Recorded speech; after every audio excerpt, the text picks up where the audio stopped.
Life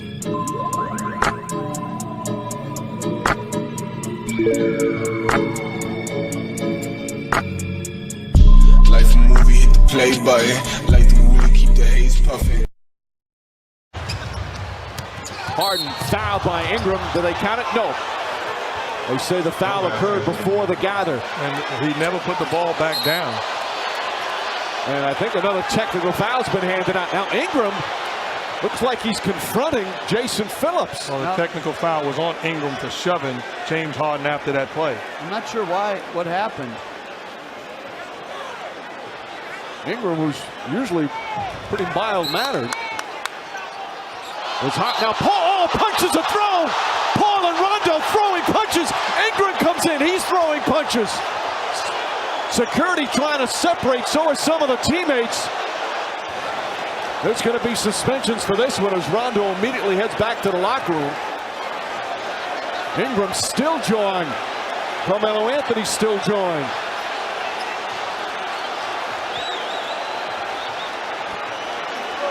That's when it gets dangerous, when it breaks out in a couple of different places. All right, there's the initial foul. Ingram's upset. Pushes Harden. The technical foul. Then Ingram gets in the face of Jason. You know what? I think it was Harden behind Jason Phillips. That's why he went that way. But why did he push him to start with? Oh. And then Paul gets in the face. Rondo throws a punch. Paul throws a punch. Ingram comes in here. He throws a punch. Those three will be suspended for those punches.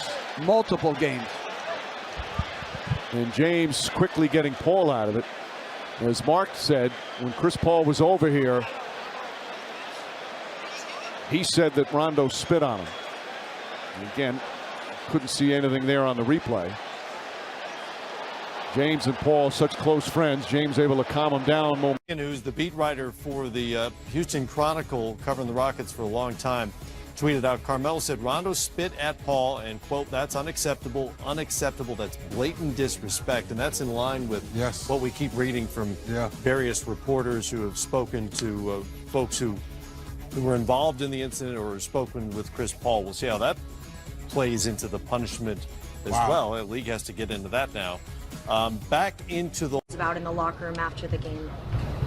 Nah, didn't see anything, and I didn't say nothing to my team after the game. Coach said what he had to say. When we come in tomorrow, get better.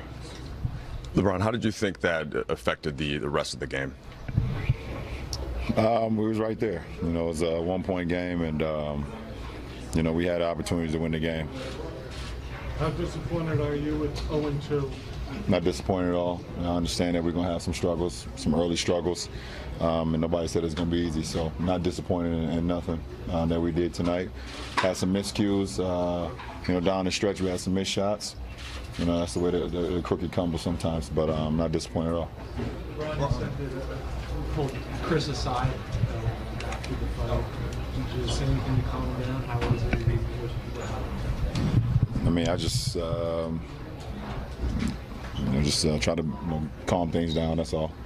You know, play basketball. Do you think that was to do with things that were happening today, or is that just their history? I have no idea. Being a basketball historian as you are, describe your experience as a Laker, your first game as a Laker. It was great. It was great. Sorry to cut you off, but it was great. The atmosphere was great. The fans were extremely excited. You know, we gave them everything that we could. You know, wish we could have given them more, get this win, but it was very electric, and we're looking forward to Monday night as well.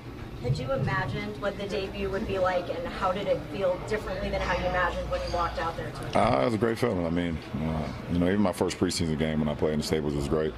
Here, being the first regular season game was a great experience, not only for myself but for my family. And hopefully we can continue that.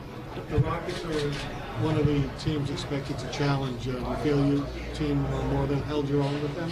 We got a long way to go to get to the Rockets, to get to a lot of the teams in the Western Conference. They've just been together for so long. So, you know, we will learn from our mistakes and continue to get better. On game 1 to game 2, what did you guys do better tonight? Well, we didn't turn the ball over as much, and we didn't give a lot of second chance points. I know they had a couple, but we did a great job of, of boxing out and cleaning glass. A lot of our guards came in and helped rebound, and we kind of harped on that, in Portland. So, we do a better job of that. We're going to continue to get better with it. We come in tomorrow, like I said, watching film. That's one of our best teachers right now, is being able to learn on the fly and during the game situation, and then being able to see some things we've done wrong tomorrow in the film session. LeBron, with so many different lineups you guys haven't had a chance to play with, what's the key on the court to still figuring out ways for cohesion? Communication, and I think it happened at times both offensively and defensively. We kind of stalled. Sometimes the ball wasn't moving, bodies wasn't moving, but that's all about familiarity, trying to figure out where guys are, where guys like the ball, where guys are much better to help benefit our team, and then defensively, just communication. That's the most important. Knowing, what we're in, at that time whenever our different lineups are in, and those are things we get better with as well. Way back here, little people over here. I hear you. Just a question. Are you surprised at all about the media attention of just game one of your, this is like a red carpet, normal Hollywood night. We in LA, right? What are you going to do the rest of the night when you walk out the doors here? I don't know. I actually don't have to go through any doors. I'm going to go down the ramp, get in my car. Where are you going to drive to? I'm actually not driving either, so I don't know where I'm headed next. As a baseball fan, what do you think of the Dodgers? Congratulations to the Dodgers on getting back to the World Series, and we'll see what happens, but that's all you can ask for is a chance to play for the big one, and they've done that for the second straight year, I believe. What needs to happen for you guys to get a win on Monday against the Spurs? Hold them to 99 and score 100. LeBron, I know you said Luke. Your younger players tonight. You think the Rockets were trying to provoke some of your guys like Ingram? No, I just I don't know.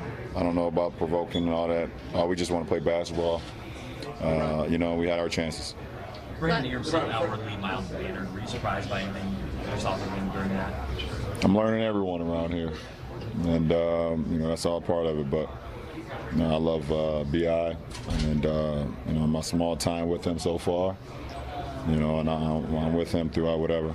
LeBron, I know you said Luke said his piece, but are you going to say anything to the team, or is that kind of old news once you step in the practice court too?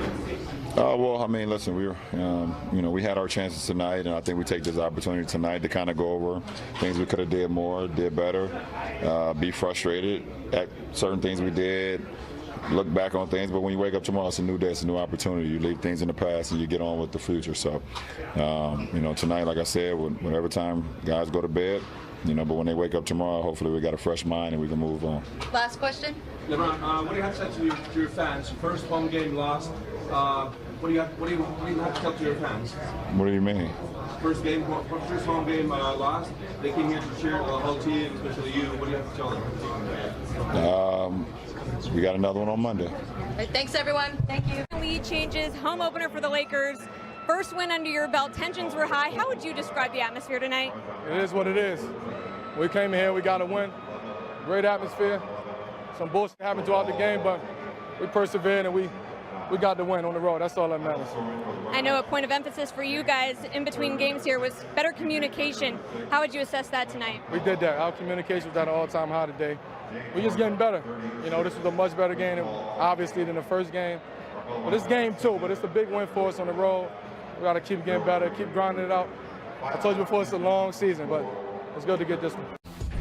Can you give us some perspective from somebody who was between the lines of why it got so out of hand so quickly? Honestly, I'm not sure. It escalated really, really quick, but besides that, I'm happy we got our first win. We'll handle, or they'll handle that how it's supposed to be handled. For us as a basketball club, coming to LA on the road and get our first win is pretty cool. You talk about the effort you got from P.J. Tucker, because when action went back in, he makes a three, and what you asked of him on the defensive end. Time to lock in.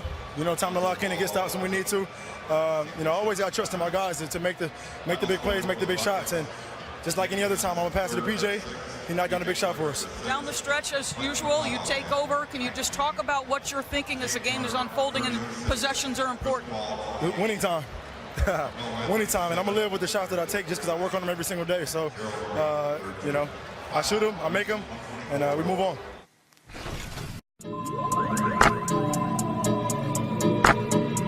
you.